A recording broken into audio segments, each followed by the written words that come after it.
Thank you, everybody. Welcome to this panel of the Sports Philanthropy World Conference. We're excited to have you with us today. Um, this panel is going to focus on shaping the athlete's philanthropic mindset, and we're going to be speaking with Darrin Gray, Joanne Pasternack, and Freddie Scott. So we appreciate you taking time to join us for this episode. Um, should be a fantastic conversation, and we look forward to having you as part of the conversation. Um, I want to go around and let each of the panelists introduce themselves and give a little bit of their background. I know they each have significant experience in the area and long bios, and I want to make sure that they each have a chance to speak and share some of their story. And let's start with Darrin. Well, friends, my name's Darrin Gray, and my organizational role is with an enterprise called Athletes in Action, which is a global sports ministry enterprise. And we've got the good fortune of, for instance, managing chaplaincy strategy for the Major League Soccer and NFL football, and finding ways to meet players where they are and provide the right kind of ministry services that the families might need. But beyond that, have made a career for the last couple of decades working with some of the best in the business, like Freddie Scott, finding ways to reach out to others. We actually met through an enterprise called All Pro Dad. And I, rather than introducing myself, I read Freddie's book. Freddie was an athlete. The dad I wished I had, or something very close to that, and began to try to understand Freddie and how somebody that was so fast and so gifted as an athlete playing pro football for the Lions and others could find a way to make a difference in other people's lives. And that's really where it began for me, this interest in understanding the mindset and also the heart set of NFL players, coaches, alumni, and their family members. And so the good Lord's made a way for me able to do that for a couple of decades now, and it's been a privilege to know men like Freddie and so many others that played a game, but also want to make a positive difference in the world through philanthropy and other forms of missional outreach. So that's how I do it. We focus on identity, then we move through to influence, and then we find a way, if there's overlap, to find impact in the community. And I'll talk more about that, but just for the record, the enterprise is called Athletes in Action. You can check it out at athletesinaction.org. I'll kick it back to you, Roy. Thank you, Darrin. I know you have done amazing work with Athletes in Action and continue to engage so many of the athletes that are working from all kinds of different sports. Next, I want to turn it over to Joanne Pasternack. Joanne has a long and distinguished background, and we'll let her take it through from a whole different number of perspectives, Joanne, and I think that brings a great view to what kind of work you're doing now. Sure. Well, thank you, Roy. So first and foremost, subscribe right now to Freddie and Darrin's mailing list, because the content you'll receive is fantastic. So absolutely encourage you to sign up for it. By way of background, I started my career in this world of sports philanthropy and seeing how you can help to elevate voices in order to influence change as a competitive figure skater growing up. And some volunteer work I did when I was 14 with a figure skating program for Special Olympics led me to a woman who became a friend for life. And we realized that we had basically everything in common. Tiffany just happened to have an extra chromosome, which led to her having Down syndrome, but we like the same music. We like the same cheesy 1980s style perfume. And as a result, we found that common ground through figure skating. And that took me to working at corporate headquarters at Special Olympics in Washington, D.C., right out of law school. Got to be a part of some incredible events and World Games, and just seeing the impact and influence that the movement had not only on the athletes, but on their families and their communities. And in the early days, watching unified sports bring people together with and without intellectual disabilities to find that common ground on the playing field. But something that really struck me while I was there was a moment when probably one of the most well-known Special Olympics athletes, Loretta Claiborne. If you haven't seen the Disney movie that was done on her life, I suggest you definitely go out and find it. But Loretta was part of a meeting we were having. We were talking about going to Congress to advocate around medical benefits for individuals with intellectual disabilities aging off of their parents' health care plans. And at the time, Tim Shriver was planning to speak at this meeting. And Loretta, in a very direct way, as she always did, said, I don't need people speaking for me. I can speak for myself. And that was the start of the athlete leadership program, and watching how much more powerful it was when athletes use their own voices. So fast forward number of years, spent 10 years at the San Francisco 49ers as their head of philanthropy and social engagement, working with corporate partnerships and running their foundation as well. Then moved over to the Golden State Warriors, where I spent a few pretty fantastically diamond-filled seasons. Decided after a few seasons there that it was time for me to start to think about how I could continue to amplify voices, because I'd been on the front lines of social justice movements at both the 49ers and at the Warriors, and had seen it in my own life as well. And so that led me to launch my own firm, Oliver Rose, about a year and a half ago. And through that, I'm looking at the intersection between athletes, philanthropic causes, corporates, and amplifying those messages again. And adjacent to that is Athletes' Voices, which I'll talk more about later. So that's a little bit about me. I'm also a mom to two very, very engaged athletes, 13 and 11. And it's given me a whole new perspective as I've watched them come into their own in their sports as well. So Freddie, I think you're probably up next. That's my guess. Thank you, Joanne. Obviously, a great background and fantastic experience. So, Freddie, I know that might be a tough act to follow, but we'll have you batting cleanup here. No pressure at all. It's a pleasure to connect with each of you. And Darrin, good to see your face. And Joanne, a pleasure to meet you. I'm a second generation NFL player, fortunate that my father played 11 years in the NFL and 1 year in the USFL, for those of you that can go back to the day where the USFL was an operation.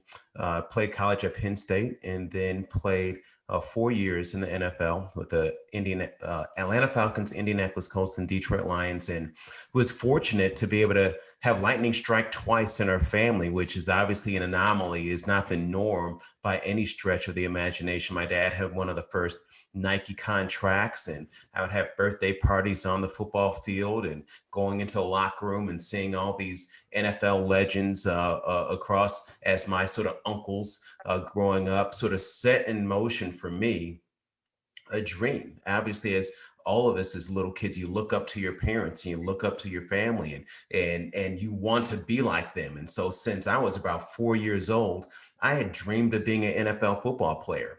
And I literally would get dressed in my bedroom at 4 years old in my own miniature Detroit Lions uniform. And I imagined that the uniform and the bedroom was the locker room, and the uniform is like I'm a real Lion player. I would go down the steps, go through the kitchen to our garage, and the garage wasn't the garage. The garage was now the tunnel leading out into the Pontiac Silverdome, back where the Lions used to play. And I'd imagine I'm running out onto the field, and the backyard wasn't the backyard, it was the football field. I imagined playing on that field, and was fortunate to be able to get a chance to live my dream. That one day I literally woke up and I was running out onto the Pontiac Silverdome field, and it was an amazing feeling to have worked and put in the work to earn that privilege, to earn that right to be able to do that. But I soon discovered a major problem. You see, about 4 years later, I had a major injury, tore my hamstring that was misdiagnosed, and I realized that I only had one dream. When I couldn't play anymore, what else could I do? Who else was I? What else can I be? If I can't do this, what else can I do? And it was something that I had never really explored seriously, because again, since 4 years old, that was the primary dream. So fast forward, I was able to work through a process of not only serving in full-time ministry and starting to give back towards youth in the local Nashville area. I started to uncover a lot of other gifts that I had that I really didn't realize that were there the whole time, but they were simply underdeveloped. And so over time, I ended up writing a book that Darrin alluded to, The Dad I Wish I Had. Tony Dungy was gracious enough to write the foreword to that book and asked to be a national spokesman with All Pro Dad. And the next thing I know, I'm traveling around the country with guys like Darrin Gray, and we're empowering thousands of dads and kids about leadership and family and values and all these amazing things. And for the first time since playing football, I realized that I was tapping into my true gift beyond just what I could do on the field. So I ended up starting a nonprofit called Unlock the Champion, as well as started my own company, the Freddie Scott Company, that simply focuses on empowering people to live intentionally within their purpose. And so now I can still consult with the NFL, and we travel. I just did a session with the San Francisco 49ers and the Pittsburgh Steelers, and helping rookies define their mission statement. You'd be amazed with how few people actually have a clearly defined mission statement that aligns with their values, that helps them create what I call a true north for life. And so that's my passion, and my focus is helping individuals create a clear mission statement and focus to walk in their purpose. And in doing so, you begin to realize that my life is beyond just me, that I have an assignment to impact the world around me.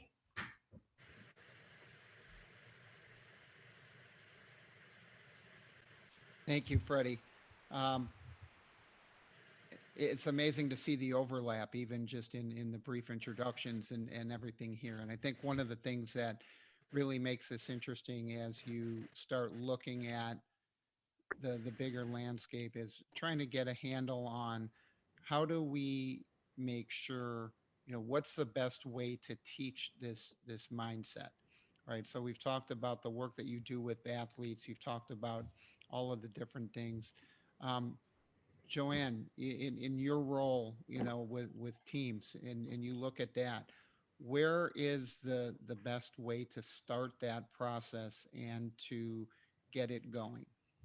Well, first, it's to treat each individual as an individual and understand that they have their own stories, their own passions, and their own pathways, and not to be assumptive. So, looking at somebody and assuming that you know the causes they'd like to pursue is probably the least effective way of going about helping athletes to channel their passions into the philanthropic causes that mean the most to them.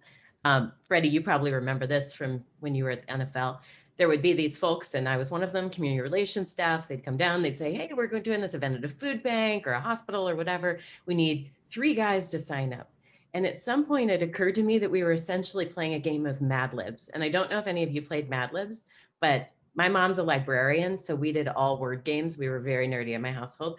And I thought about it like, it's almost like we're just saying, fill in any proper noun into this blank, and that's going to work out. So what we'd end up doing is we might have the guys who come out and they'd be engaged in the event at that moment, but were they coming back? Were we really tapping into something? And when we stopped and actually started to do during mini camps in April, and then once the roster was set after Labor Day, and we would break ourselves out as the community relations team and actually have one-on-one conversations with guys and say, what is it that you're interested in? Are there things that you would really like to advocate around?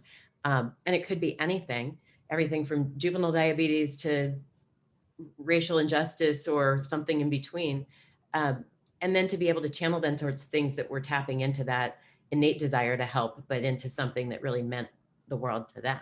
And I see my good friend Diana just joined us from Tragedy Assistance Program for Survivors, TAPS.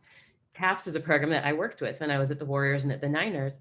And what we ended up doing when we would bring these events together was we would reach in, and we already knew who had ties to military and who would really feel that connection with the TAPS and what they were doing. And so when I worked with Diana on events, there was never an accident. It was teaming guys up where this was the thing that was at the center of their heart. It's the thing that they needed to do most of all. So it's really individualizing it. And again, not treating it like, hey, we just need all the wide receivers to come out to this thing. Like, why?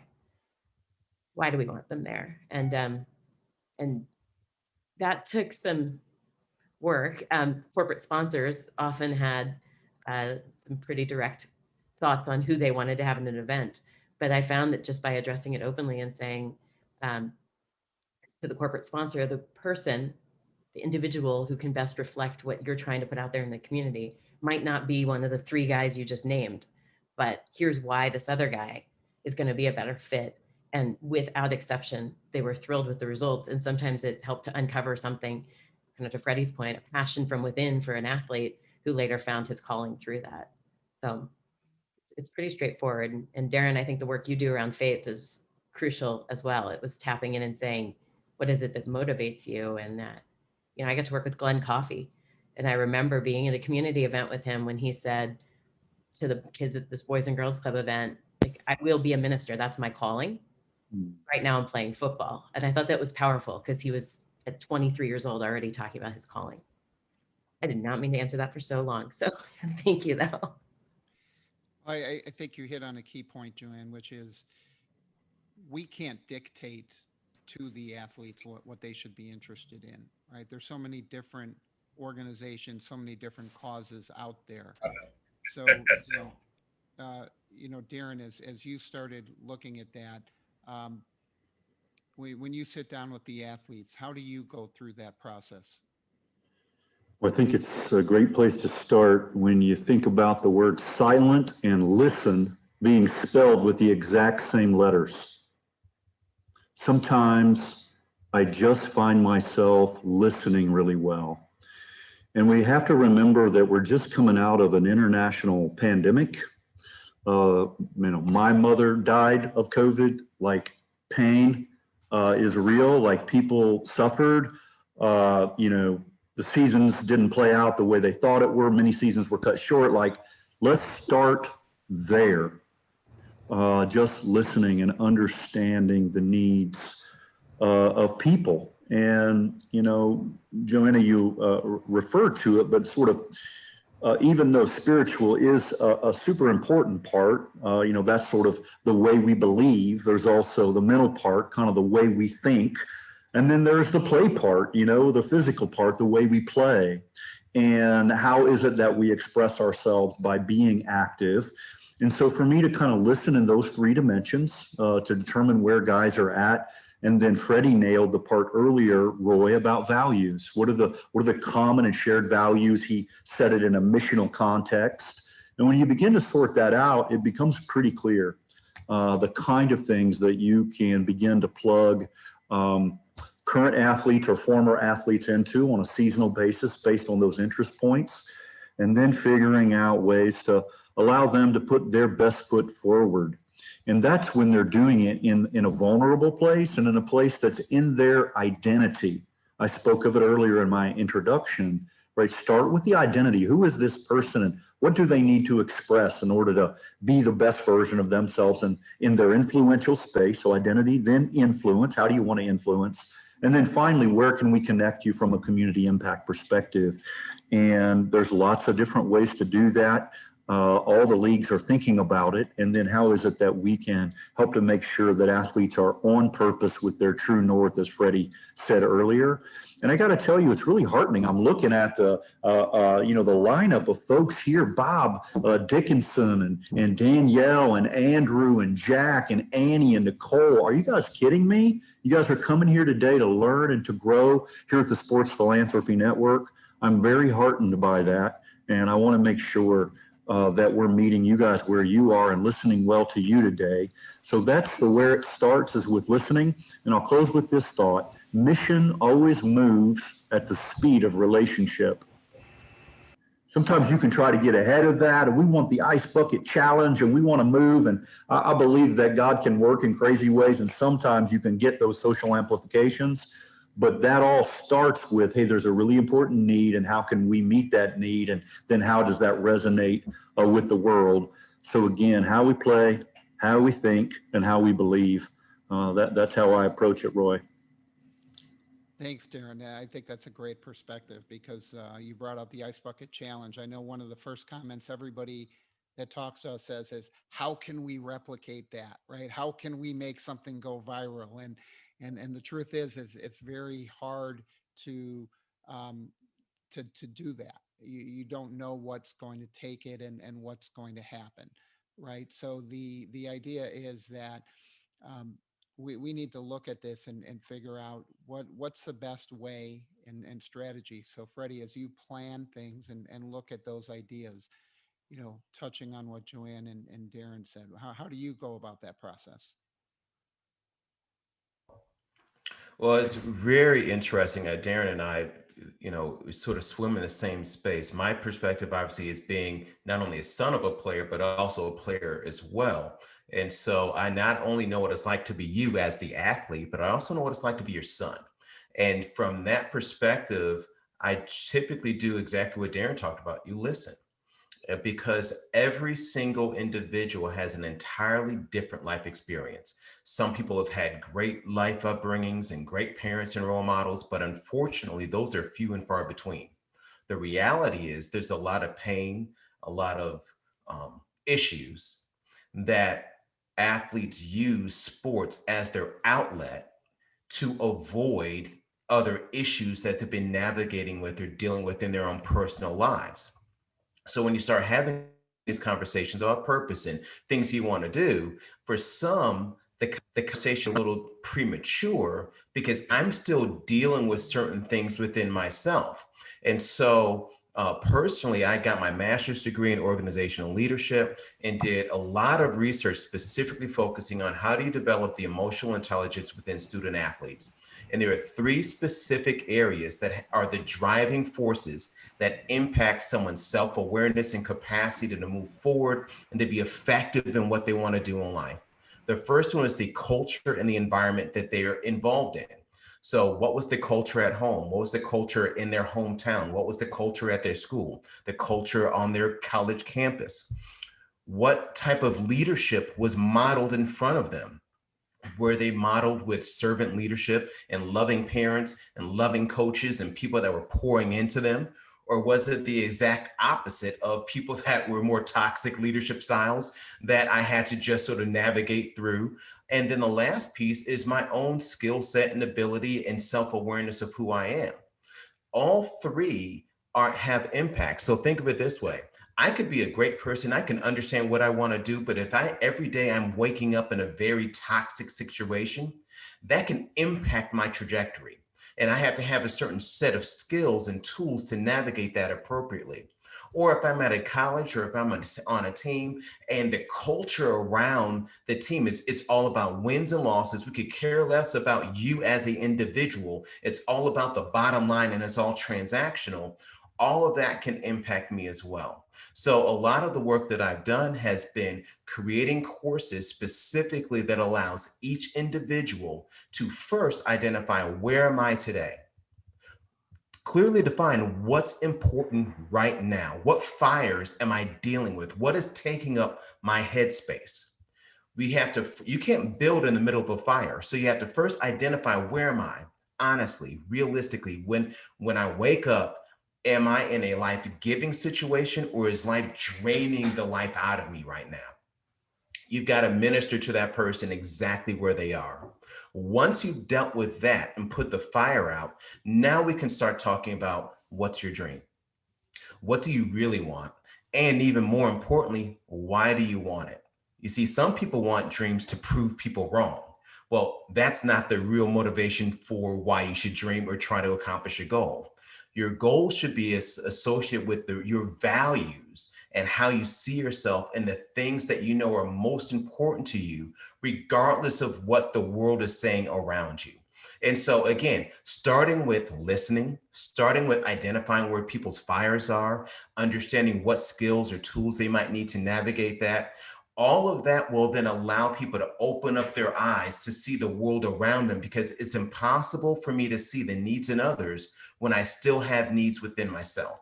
So the fastest way to get people to start thinking broader and more, how can I serve the community, is when I'm in a place of more wholeness internally, spiritually, emotionally, physically. Now I'm in a more healthy position to be able to represent other brands, businesses, and the organization.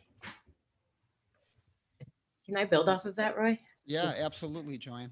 Yeah, it's interesting, Freddie, because I think, you touched on this, but often when you're coming out of that career in sports as an athlete in particular, I mean, you were always the best at what you did when you were in Pee Wee football, Pop Warner, moving up through high school, college, you get to the NFL.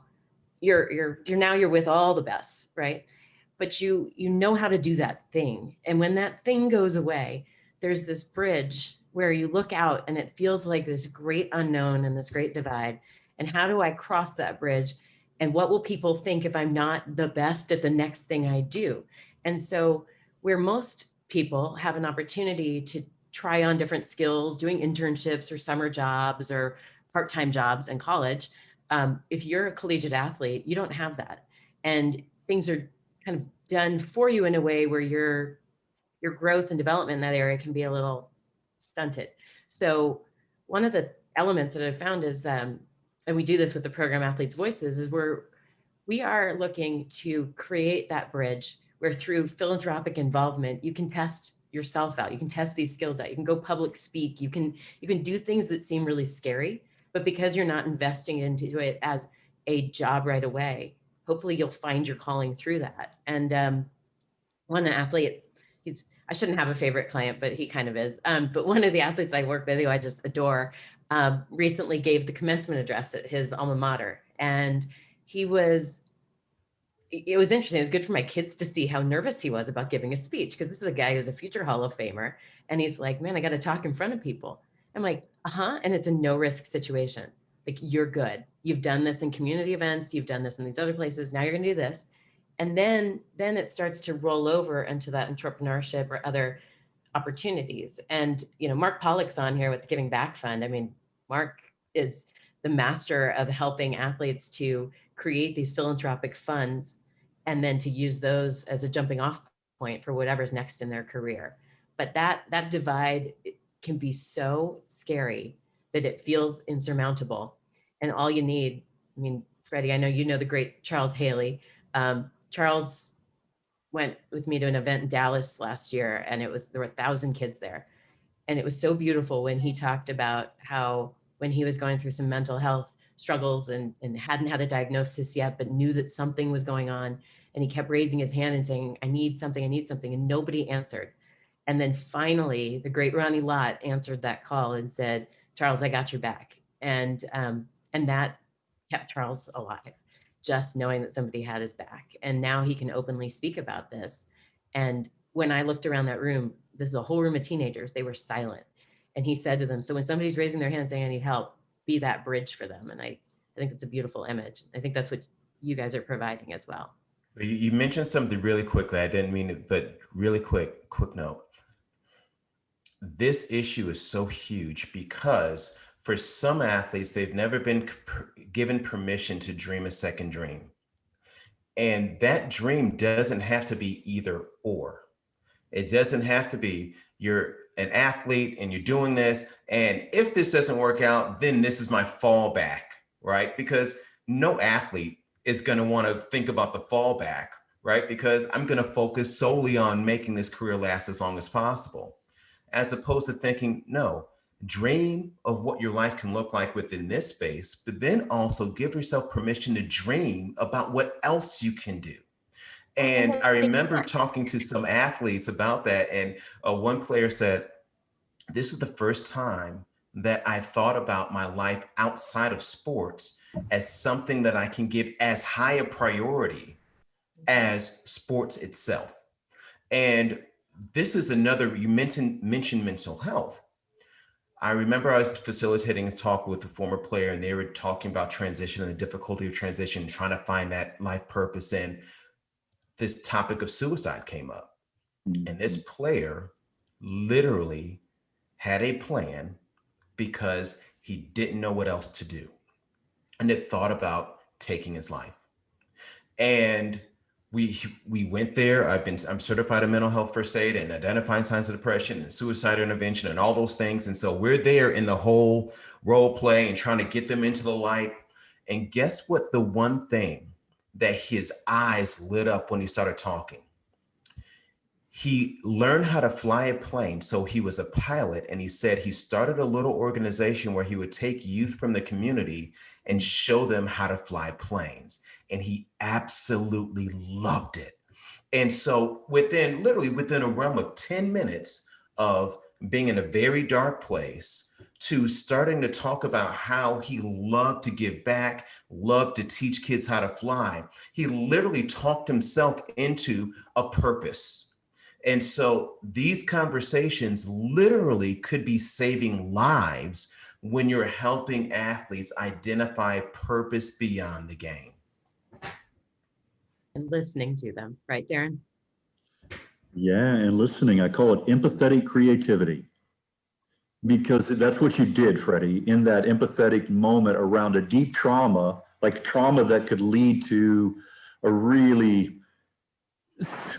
difficult depression and a pathway to make a plan towards suicide. How many of us have rescued men and women too, but it's chronic. And I think it's overemphasized in the sport you played, Freddie, because of the head trauma manifestations and some of the injury to the frontal lobe, and that exacerbates the issue. I've seen this time and time again. And how do we make sure and just get into that collaboratory, right, where we're collaborating? It's a laboratory. We're learning for this empathetic creativity that allows us to be with people, abide with them, really listen to them. And next thing you know, you've got the guy flying an airplane on behalf of children to teach them a skill that will give gifts for a long time. So I love that. And that's a great metaphor, right? For what it is that we do and why we should do it. And Freddie, I speak often, I see you doing this. You may not language it this way, but I always talk about the who that precedes the why. So many people like best-selling book, purpose-driven life, and so much work gone on in the why. And I spend a lot of time in the why too, and it really matters. And I talk about it a lot, but it's the who that precedes that. Who are you? And how can you get filled up first? Because you can't transfer what you do not possess. So it's like, you're like, hey, can you go, Joanne earlier saying, can you pick 3 guys and go speak at this event? And, they can't transfer with authenticity, at that particular event if they don't have it inside of them, to connect with that cause through the calling and the true north, which is what we're all talking about here. So, when you get gifted operators like Mark Pollock or Freddie or Joanne that can really help to meet people at a soul level in their identity, in their who, then it becomes even easier to really guide or nudge. And also, right, this notion of failing forward, like it's okay to mess up. And like I remember, a lot of guys in the pros, they want to be broadcasters after the pros, right? I want to stay in the game, want to go into broadcast. Well, their who may be lined up with that, and part of their why may be, but they may not have the skill set to actually do that. And some people can be coached through that and they can get better, but that's rarefied air, right? That's the narrow pathway post-career. There is a very broad pathway that I'll land with when you think about doing what we're doing today to transfer this sort of thinking. There's all kinds of sports philanthropy kind of concepts and ways to help people find a pathway out, whether it's their vocational or their advocational goal and role. So Roy, kicking it back to you, man, to guide us and make sure we hit the marks today. Although I totally want to interrupt there. So Go ahead, Joanne. Sorry, do you mind, Roy? We're like commandeering this. So Darrin, it's interesting because somebody said this to me a few years ago, and I did not like it when they said this to me. I'll be really straight up. They said, Joanne, you got to throw away that playbook because this is a different environment. And I thought to myself, you can't tell me to throw away my playbook because who I am was if any of you have small children and you remember watching them take their first steps, and if you have 2 children or 3 or 5 or whatever, my kids were raised in the same house with the same parents, but they took their first steps differently, and they continue to be totally different people at 13 and 11, and I'm sure they will continue to be. I know that we are often told that athletes, it's your next career. I like to actually go back and say, what can we do to do a continuation of your career? A guy I worked with years ago who was a member of the offensive line, played for 12 seasons, was never a big name, but was always the guy you wanted in the locker room. And when it came time that he decided he was going to retire, he came into my office and he said, you know, Joanne, I think I'm going to retire at the end of the season, but what am I going to do? I have no work experience. Somebody asked me for a resume. And we sat down at my table and I started to ask him, what's it like when you play at center? What are some of the skills that you need? Communication style, listening. How do you protect the quarterback? Like, what does that look like for you? And suddenly he had this great categorical resume. And so one of the things that the philanthropy space can do is it can help fill in some of those areas where the skills are there. It's just transferring them. And I think the more that we can honor athletes as the skilled individuals and professionals they are, the better off we'll be in enabling them and empowering them to transition. With Athletes Voices, we did a webinar just a couple weeks ago in partnership with LinkedIn, where we talked about exactly that.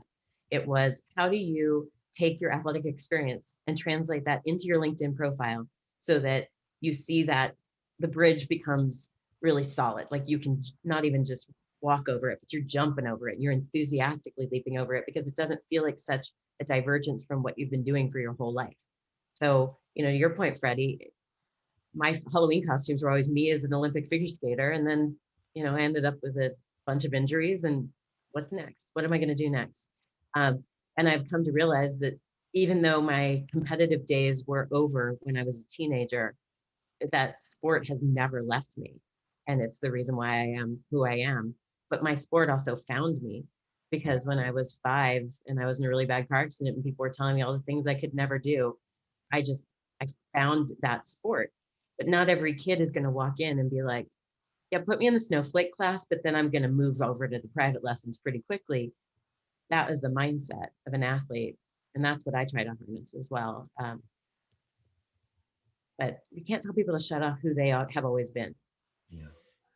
And I don't think we want to shut off who they've been, right? I think the goal of this is to help them identify where they can make an impact. And I think one of the struggles that's often been raised is so many of these athletes are conditioned over time to believe that their highest and best use, in a sense, is to be a celebrity, as opposed to developing those skills that you talked about, right? And so, you know, I know each of you in the work that you do collaborate with the athlete to identify where that skill set is, because when you're not playing anymore, unless you're one of the mega stars of the sports world, right, that name and that fame go away fairly quickly. But if you've done things, you know, Darrin, let's start with you, with these athletes, to help them kind of identify where their passion is and what they want to do when they're done with their sport. Yeah, so rapport building for sure, just doing a lot of listening, but there's also some gap analysis here. And Freddie alluded to it earlier, in that people that play a game sometimes bring head trash with them. They bring some self-limiting thoughts, maybe through poor coaching or performance mentality, you know, like if you don't perform, you don't belong.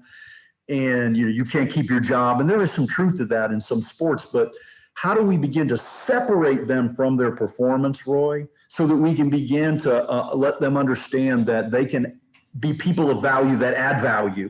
And that looks a lot different than just the X's and O's performance models that they've had to live up to for that period, that 3.5 years that they played in the NFL on average. And this transfers to all sports. So listening, and then really understanding, are there trauma, are there self-limiting things, and beginning to work through those. It doesn't happen in one conversation. Like, this is 3, 4, 5 conversations in. Once that's done, they'll generally tell you the places that they're most passionate about, and then it becomes a matching exercise for us to connect with the right people in the right places at the executive levels. And then Joanne mentioned it earlier with where is the corporate connects, because where are the funding pipelines that create sustainable initiatives? So they move beyond just, hey, I'm passionate about this, to, hey, can we make this sustainable over time by doing an initiative that can be supported by upstanding corporations that can help these enterprises to grow? And that's really the fun and almost effortless work that we do. If you listen, people will tell you, Roy. So people that are good at this empathetic creativity process, right, that are gifted at, I'm sure there's many of them on the call today that will be great at this sort of thing. And then you just have to find a way just to continue to find the pools of trust with the athlete pools, the leaders that are willing to be guided in this way. And some people resist, Roy. Some people just flat out resist. They're just not built for this, and they can just stay miserable. And you may laugh but me saying that, but at some point, right, there's sort of three kinds of people in the world, and I'll land it here, right? You got one type, like they're just all about themselves and they're still stuck in that, and we can listen over time, but it's really hard to move them toward this philanthropic mindset and heart set. Then there's kind of the Freddie Scotts and the Tony Dungy's of the world. Like they're just oriented toward people. They just care. Their cultural frameworks are just built for service of others. There's a whole lot of people like me and Roy, and we're in the middle, and we vacillate between service of self and service of others. And we just try to make a way to lead people to the best version of themselves, like Freddie and others that really care. And you can't help them all, but there are a lot that you can help if you cast that wide net, listen well, and draw them closer. So that's a quick snapshot into some of the frameworks that I use, Roy. Well, I know you've worked with a lot of different players over their careers, different stages of their careers, different levels of success. You know, Freddie, as you look at the work that you're doing and how you collaborate with the athletes to identify where that passion comes from. Well, one of the biggest things that I've seen in a trend with this generation of athlete is they don't want to be hypocritical. You know, they have been so hurt and disillusioned by leaders or people operating in a space only to find out that they weren't really living out what they thought. And for some, the pause or the pushback isn't that they don't care, but they don't feel that they can authentically stand or represent that because they haven't lived it out. And so they would rather not do anything than do something and be within their own mind's eye, think they're a hypocrite. So one of the things that we try to do is find out what is a space that you can authentically begin to step in today. And so one of the easy assessments that I do with in my sessions is I'll ask a series of questions on a scale of 1 to 10. 10, it's perfect, or you're like Jesus, or 1, you're anything but. Rate the following. So on a scale of 1 to 10, how are you living in your personal values and mission? Are you living connected to what you say is most important to you? So give yourself a number. Rate your relationships on a scale of 1 to 10. Are your relationships the reason why you're going to accomplish your goals, or are they going to be the reason why you don't? Scale of 1 to 10. Rate yourself professionally or athletically. And you can go through category by category. And I have had people say I'm a 1 personally. And it's amazing because you'll have people that is 8 or 9. I've only had 2 people say they're a 10, and that was in relationship because they were in love and they thought they were still in the goo goo gaga honeymoon phase. But other than that, people authentically say, you know, I'm literally between a 1 and an 8 in these various areas of my life. And then I have them do one thing over the next 7 days. What is one thing you can do to improve by 1 number? So if I'm not where I need to be, what I'm trying to do is help athletes not focus on what I'm not, but I'm going to focus on where I am and what can I do today to improve in the area that I said is important to me. And in doing so, I begin to feel more confident. I'm more self-assured. I'm actually aligning myself, you know, because many of them, no one says, hey, I think I want to have 10 baby mamas out there and I want to have all these things going on. No one says that. They all say, hey, I want to have a nuclear family. I want to have this or that. But my habits may not currently align with those goals. So by allowing athletes to, 1, take a hit pause, assess what my current habits are, And are those habits currently in alignment with the goals and the values that I say are important to me? And then giving them the tools to begin to navigate that. Now I can confidently start to step out of the dark or out of those shadows and into the light, into these areas that in my heart, I know I really want to do, but I don't feel confident that I can authentically step into it unless I begin to walk these things out in my own life. And so for me, it allows people to see not only the big picture, but also a first step, a baby step, so to speak, of where I can do and what I can do today to start living authentically. Well, and I think that you've all touched on so many great points here. I know, Joanne, you threw a few things into the chat there. I want you to explain those initials. Sure. It's actually a word, Ikigai. And it's interesting. My dad talked about this philosophy, but not using that word. My dad was a guy from Brooklyn who grew up in limited means, but with a lot of drive. But he always said to me when I was growing up, I need to work so that I had to work towards things that would earn me money so that one day I could do what I loved. And he wanted to flip that for my brother and my sister and me so that we could pursue that which we loved.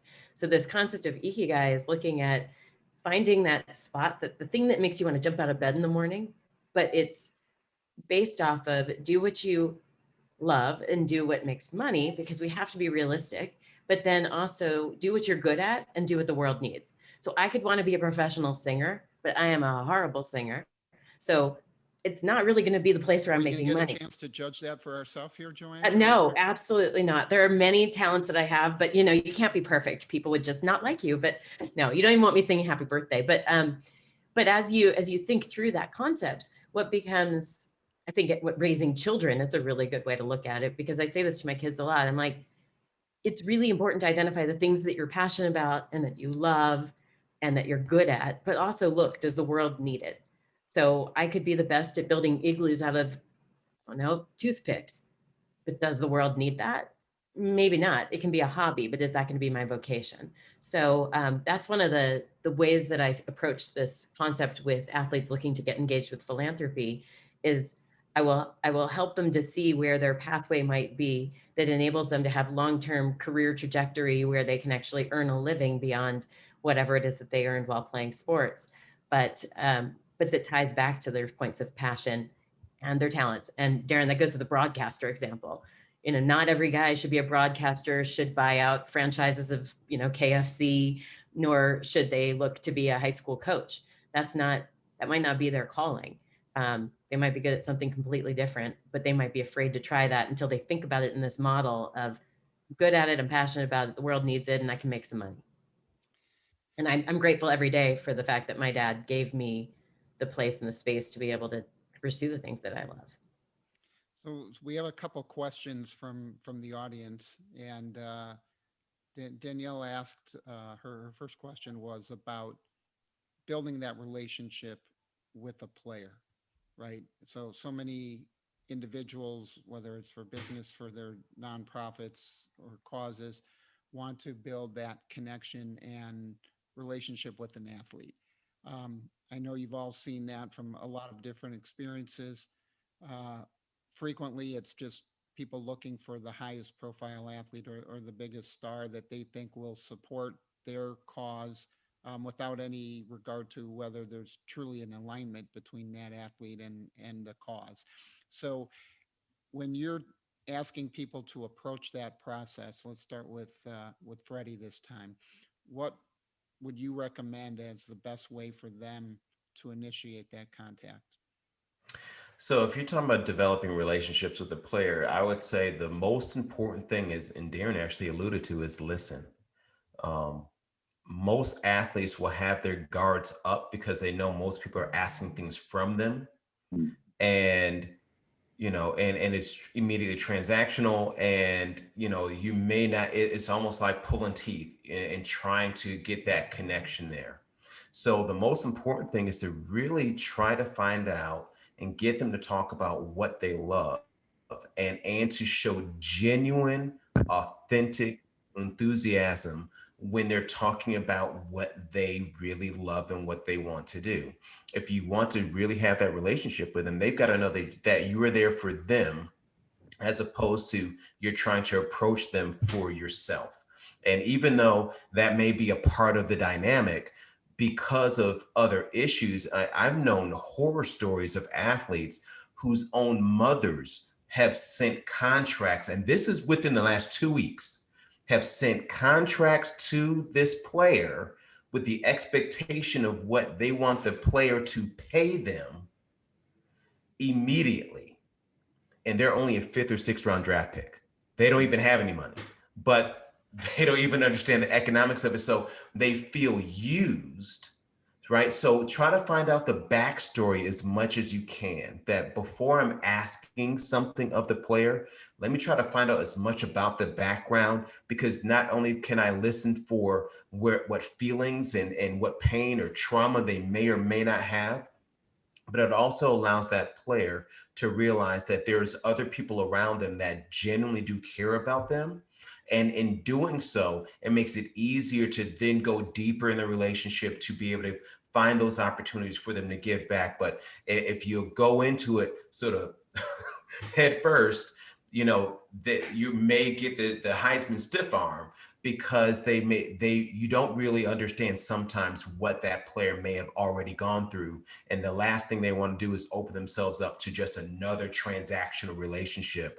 And you don't want sort of the Marshawn Lynch, I'm just here so I don't get fined. Like, you don't want that guy to show up and I'm just doing it to be the bare minimum. You want someone who's going to be authentically, passionately a part of what it is that you're doing, and allow it to be, even to Darrin's a beautiful illustration, allow it to be a collaborative. How can we dream and do something together that's in alignment with your story and your mission and passion?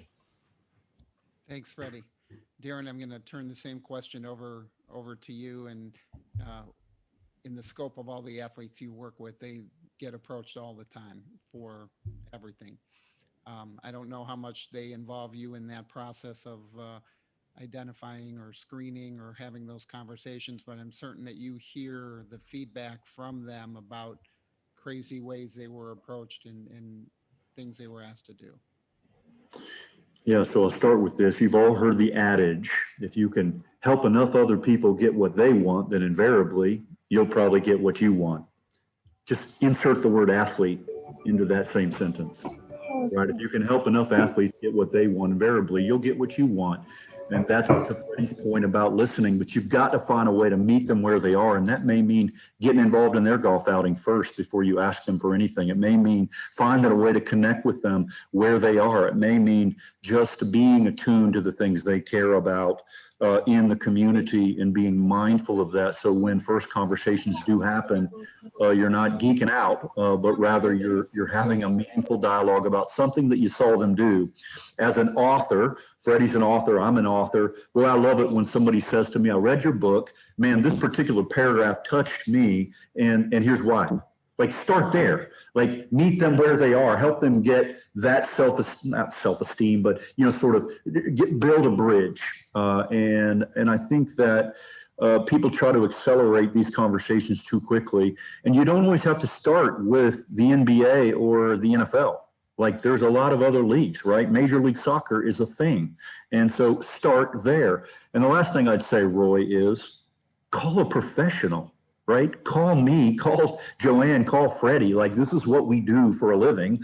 As we think about athletes, we're constantly matching, working through rubrics to try to connect people to cause, to philanthropy. Is it with honorarium, without honorarium? Is it, you know, there's a progression of things that we just naturally think through, and we can help you think that through and to build a framework to accelerate your process, ultimately save you money if that's what you're trying to do, is connect with an athlete for a particular cause, and help you make sure that your motives are pure. And if they are, then I assure you, right, you will be able to find these athlete influencers to help support what you're doing. But if they are not, then the athlete will sniff them out and you'll have a harder time finding one. So anyway, I could go on about that, Roy, but that's enough from me, because I want to leave time for Joanne to enter into this. And Joanne, I know you've had a lot of experience with that, especially from the team side with people approaching, and would love to hear your thoughts on that and recommendations for individuals and organizations that would like to partner with athletes, as Darrin said, have great intent Mhm. and desire to do something good, but just aren't familiar with the process. Well, I mean, I think that's been the crux of what we've been talking about for this last hour. It's know the person, know what they want, know what they're about. But I mean, you don't walk up to somebody in public and immediately go, "Hey, I like your shirt. I'd love for you to come out to this event and to speak and to do this, do that." Like there is at any in any relationship, there's a getting to know you phase. I mean, I'm a little more familiar. I tend to jump in and be like, "All right, Freddie, what's up? Let's do this." Like we're gonna get this. But there has to be specificity around the way that you're approaching them, why you're approaching them, how, if there's something that I mean, kind of Darren's point about the book, there's something that but don't be assumptive. I mean, I will tell you when Colin Kaepernick was a rookie at the Niners, nobody paid attention because he was a backup to the backup. Then all of a sudden we're headed to Super Bowl. Now all of a sudden everybody's paying attention. But what people were calling me to try to get him to go out to do was around foster care and some of those types of topics. Well, that was not his cause of choice. In fact, his parents, who adopted him at birth, but his parents had lost some children to congenital heart defects. And so that was where Colin put his effort and his energy. And yet I felt so many times like people were just going for what they thought the athlete might be interested in versus actually diving deep. And we continue to see that. So one of the elements that we're working on with athletes through the Athletes Voices program is how to best articulate their position, how to be subject matter experts in a particular area rather than needing to say yes or no to things sort of as they come up.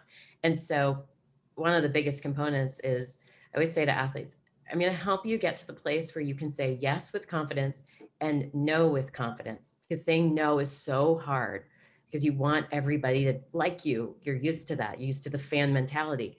But instead, we're going to now do referrals. So if you were to go to Torrey Smith, is one of my clients, and ask him about doing an event that was around cancer, it doesn't mean that he doesn't feel very empathetic or sympathy towards people who are going through that battle. But his area of emphasis is building infrastructure within communities to help youth who are on paths towards incarceration to get their lives back on track. But what he'll say is I hear you, but my buddy so-and-so, he works around that issue. And this is my area of specificity. So it allows him to really settle in and put his whole heart into things rather than feeling like it's like a tennis match or dodgeball where you're constantly going like, all right, which balls should I catch and which ones do I throw back? Treating them like people, bottom line. That's it. It's easy, just like you would any human, and by the way, say please and thank you to the person who gets your Starbucks for you and the person who gives you your dry cleaning, like know their names. It's the same thing. Like I think one of the funniest things people do with athletes, and this happens having sushi at a dive restaurant in Santa Clara with one of the athletes I work with, and people come up all the time. This person comes up and says, "Do you know you are so-and-so?" And I always think to myself, like, what a strange question. I would not walk up to somebody and say, "Do you know?" But instead come up and say like, "Hey, that thing that you did, I saw that and that was awesome. I just wanted to say thank you for being a great role model for my son." Like that's much better. They know who they are. And the second you approach them that way, it's like, are you approaching me because you know who I am and you want a picture with me? Or are you approaching me because we could have a connection beyond that? Well, and again, that goes back to the theme of, are you approaching them because they're a celebrity and you're looking for a celebrity connection, or are you approaching them because you view them as a valued member of the community and somebody who's really contributing beyond their sport, beyond playing on the field? So And um, don't insult them when you walk up to them either. Like this one particular guy, I've had people come up and they're like, "Man, when you retired, you screwed up my fantasy football team." Like, why would you do that? Like, again, you would remember these are just humans with families, with lives, with feelings. And just because somebody might look big and tough doesn't mean that they don't have a heart just inside of them that's as sensitive as any of ours. So, and then don't underestimate particularly our female athletes, like we're as tough as they can be, right? Absolutely. Yes. And leaning in and giving women and particularly young female athletes the chance to flex those leadership skills will lead to just a better economy overall, long term. Thank you so much to all of you. We're out of time. We appreciate each of you taking time out of your busy schedules. Joanne, Darrin, Freddie, thank you for joining us today, and we look forward to continuing to work with you in the future.